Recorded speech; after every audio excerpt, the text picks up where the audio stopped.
ஆக்சுவலா இங்க நான் வரும்போது கொஞ்சம் பயத்தோட தான் வந்தேன். ஏன்னா, இந்த மாதிரி இசை வெளியீட்டு விழால கண்ணப்பின்னான்னு ஏதாவது கொஸ்டின் கேட்டு வச்சுடுறாங்க. உங்களோட உடல் எடை எவ்வளவு? நீங்க ஏன் வந்து இந்த மாதிரி துணிகள் போட்டு வரீங்க? அந்த மாதிரிலாம் கேட்குறாங்க. எனக்கு ரொம்ப பயமா இருந்துச்சு. ஃபர்ஸ்ட் ஆஃப் ஆல் நான் வந்து பேச சொல்லும்போது, நம்மகிட்ட ஏதாவது எக்கு தப்பா கேட்டு வச்சுட்டாங்கன்னா என்ன பண்றது? அப்படின்னு. நான் ப்ரொடியூசர் கவுன்சிலுக்கு நான் ஒரு சின்ன ரெக்வெஸ்ட் வைக்கிறேன். நான் நிறைய படத்துக்கு ஆடிஷன்ஸ்க்கு போயிருக்கேன். அப்ப என்கிட்ட சொல்ற விஷயம் என்னன்னா, ராஜா சார் வந்து ஃபர்ஸ்டே சொன்னாங்க, பாண்டியன் ஸ்டோர்ஸ்ல வந்து நீங்க ஹேமாவை பார்த்திருப்பீங்க அப்படின்னு சொல்லிட்டு. நாங்கெல்லாம் வந்து ஆடிஷன் போகும்போது என்ன சொல்லுவாங்கன்னா, சீரியல் ஆர்டிஸ்ட் தானே நீங்க அப்படின்னு சொல்லிட்டு ஒரு ஒரு கேட்டகரிஸ் ஒன்று வச்சிருப்பாங்க. அந்த கேட்டகரிஸ் கீழே இருக்கிற கேரக்டர்ஸ் தான் வந்துட்டு எங்களுக்கு கொடுப்பாங்க. எனக்கு அந்த ஒரு மனத்தோய்வுனால நான் வந்து படமே நடிக்க கூடாது இனிமே அப்படின்ற ஒரு ஒரு ஒரு தாட்டுக்கு வந்து சரி சீரியல் எனக்கு போதும், இதுலயே நான் குயினா இருந்துக்கிறேன் அப்படிங்கிற மாதிரி ஒரு நிலைக்கு தள்ளப்பட்டேன்னு தான் சொல்லணும். நிறைய நல்ல ஆர்டிஸ்ட் இருக்காங்க. சீரியல்ல நடிக்கிற ஆர்டிஸ்டுமே நிறைய நல்ல ஆர்டிஸ்ட் இருக்காங்க. என்னை பொறுத்த வரைக்கும் ஆர்டிஸ்ட் படம் ஆர்டிஸ்ட் சீரியல் ஆர்டிஸ்ட்னு கிடையாது. எல்லாமே ஒரே ஆர்டிஸ்ட்னு தான் நான் நினைக்கிறேன். தயவு செஞ்சு சீரியல்ல நடிக்கிறவங்களையும் படத்துக்கு வாய்ப்பு கொடுங்க அப்படின்னு நான் கேட்டுக்கிறேன் இந்த நேரத்துல. அண்ட் இங்க இருக்கிற பத்திரிகை ஊடக நண்பர்கள் எல்லாருக்குமே ரொம்ப நன்றி. இங்க இருக்க எல்லாருக்குமே இனிய மாலை வணக்கம். எல்லாரும் சொன்ன மாதிரி ரொம்ப லேட் ஆயிடுச்சு. அதனால நான் என்னோட உரையை ரொம்ப சுருக்கமா முடிச்சிடுறேன். இங்க மேடையில இருக்கிற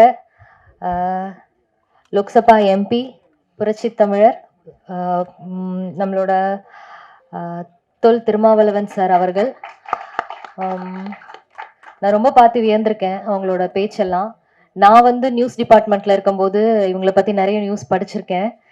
ஸோ அப்பையிலேருந்து எந்த ஒரு அரசியல் தலைவர்களும் பார்க்கும்பொழுது ஒரு ஒரு என்ன சொல்றது, ஒரு அட்மயர் ஒரு திங் வரும்ல, அவங்கள நேரில் பார்க்கும்போது எனக்கு அப்படி இருந்துச்சு. இந்த ஒரு நம்ம நெல்லை பாய்ஸோட இசை வெளியீட்டு விழாக்கு, ட்ரெய்லர் வெளியீட்டு விழாக்கு அவங்களோட அவ்வளோ வேலைகளையும் கொஞ்சம் தள்ளி வச்சுட்டு அவங்களோட ப்ரெஷியஸ் டைமை நமக்காக கொடுத்ததுல ரொம்ப நன்றி. அண்ட் இங்கே வந்திருந்த லைக்கா ப்ரொடக்ஷனோட ஹெட் மிஸ்டர் GKM தமிழ்குமரன் சாருக்கும், தமிழ் ஃபிலிம் ப்ரொடியூசரோட பிரசிடென்ட் மிஸ்டர் முரளி சார் அவங்களுக்கும், நம்மளோட தமிழ் இண்டஸ்ட்ரியில ஒரு மறக்க முடியாத producers K Rajan sir and Kalaipuli S Thanu sir, அவங்க எல்லாருமே இங்க வந்தது எங்களுக்கு ரொம்ப பெருமை. நெல்லை பாஸ் படத்துக்கு ரொம்ப பெருமை. அவங்கள தவிர இன்னும் நிறைய நல்லுள்ளம் கொண்ட மக்கள் வந்து ஸ்டேஜ்ல இருக்காங்க. எல்லாருக்குமே ரொம்ப நன்றி. இன்னைய காலகட்டத்துல வந்து ஒரு சினிமாவை எடுக்கணுங்கிறது வந்து ஒரு பெரிய டாஸ்க். அதை விட அதை வந்து வெளியில வரணும், ரிலீஸ் பண்ணணும் அப்படிங்கிறது வந்து ரொம்ப ரொம்ப பெரிய டாஸ்க்கு.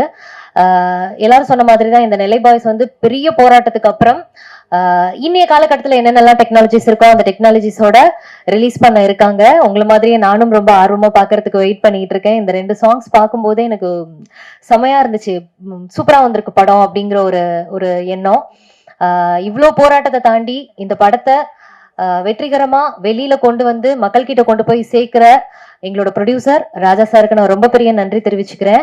ஏன்னா எந்த ஒரு ப்ராடக்ட்டுமே வந்து வெளியில வந்து மக்கள் பார்த்தாதான் அந்த ப்ராடக்ட்டுக்கு வேல்யூ அப்படிங்கிறதுனால.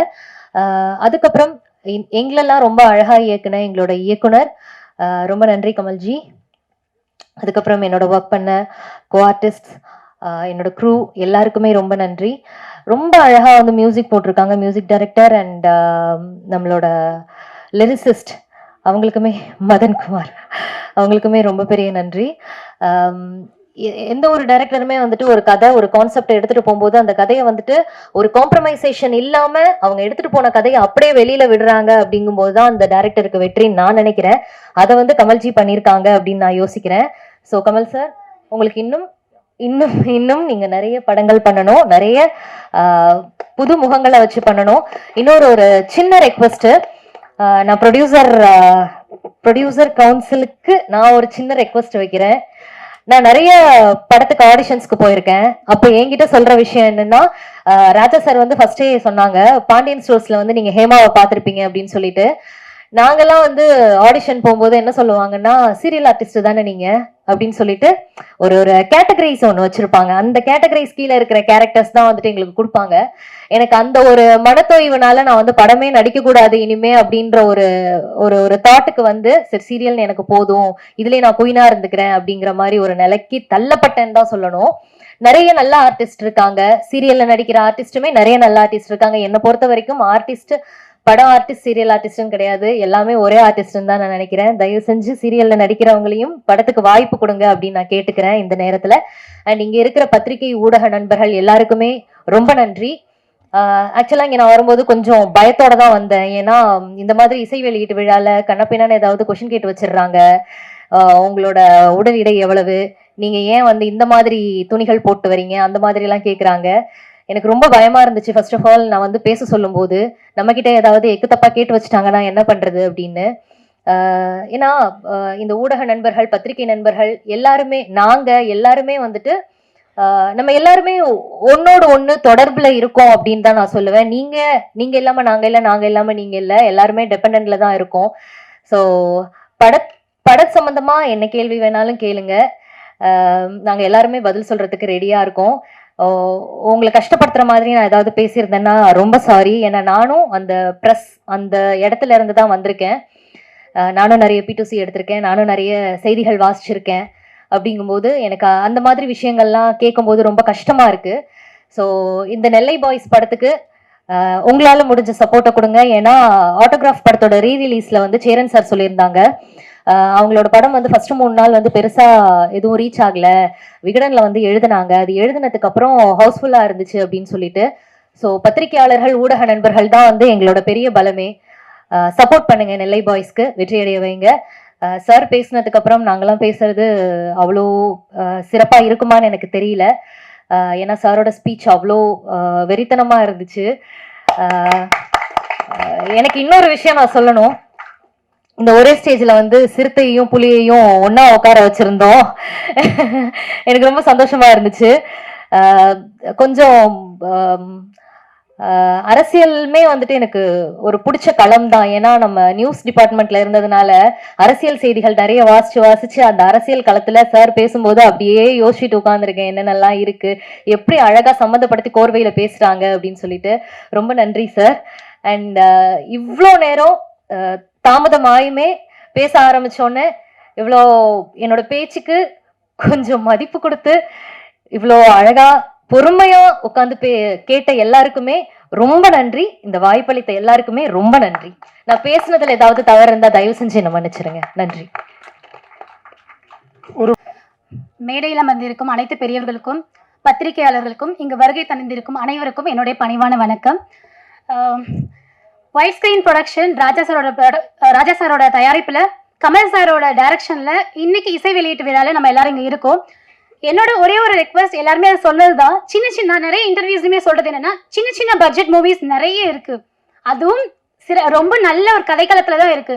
பெரிய ஹீரோஸ் நடிச்சா மட்டும்தான் அந்த படத்தை போய் பார்ப்போம், அப்படியே வந்து ரிலீஸ் பண்ண. இந்த காலகட்டத்துல ஒரு மூவி எடுத்து ரிலீஸ் பண்றதுக்கு அது ஒரு பெரிய விஷயமா இருக்கு. அந்த ஒரு பிரச்சனை நடந்து போயிட்டு இருக்கும்போது இந்த காலகட்டத்துல இந்த மூவி நிறைய பிரச்சனைகளுக்கு அப்புறம் ரிலீஸ் ஆயிருக்கு. ஸோ அதுக்கு ரொம்ப சந்தோஷமா இருக்கு. And congratulation the whole team Nellai பாய். அது மட்டும் இல்லாம ஹேமா அவர்கள் இப்ப இல்ல, அவங்க சின்ன திரையில நிறைய பேருக்கு பாண்டியன் ஸ்டோர் மூலியமா நிறைய பேருக்கு நிறைய தெரியும். பட் பெரிய திரையில வரும்போது நிறைய ரிஜெக்ஷன்ஸ் ஏற்பட்டிருக்குன்னு சொன்னாங்க. அது அவங்களுக்கு மட்டும் இல்ல, நிறைய பேருக்கு. ஸோ அதுவும் நடக்கக்கூடாதுங்கிறது என்னோட ஒரு ரெக்வஸ்ட். அண்ட் சின்ன பட்ஜெட் மூவிஸ் எல்லாத்தையுமே ரொம்ப சப்போர்ட் பண்ணுங்க. நிறைய புதிய கதைக்களத்தோட, ஈவன் நான் நடிச்ச ஒரு 3 மூவிஸ்மே வந்து போஸ்ட் ப்ரொடக்ஷன்ல ஸ்டாப் ஆகி நிக்குது. அதற்கு காரணம் சின்ன budget. And sir Thol Thirumavalavan அவர்கள் தான் என்னோட ஃபர்ஸ்ட் லுக் வந்துட்டு என்னோட மூவியோட ரிலீஸ் பண்ணாங்க. இந்த இண்டஸ்ட்ரிக்கு நான் வரும்பொழுது அவரோட பிளெஸிங்ஸ்ல தான் நான் இந்த இண்டஸ்ட்ரிக்குள்ள வந்த சினிமாவை ஸ்டார்ட் பண்ணது. ஸோ அதனால அவர் கூட இந்த ஸ்டேஜ்ல இங்க நிக்கிறது எனக்கு பெரிய பாக்கியமா நினைக்கிறேன். அண்ட் எனக்கு தெரியல எந்த அளவுக்கு தகுதியான பர்சன் அப்படின்னு சொல்லிட்டு. And thank you so much sir. And இந்த மேடையை எனக்கு பேசுறதுக்கு கொடுத்தது ராஜா சார் அவர்களுக்கு மிகவும் நன்றி. நெல்லை பாய்ஸுக்கு உங்களோட சப்போர்ட் வேணும். மீடியா இல்லைன்னா இங்க எதுவுமே இல்லை.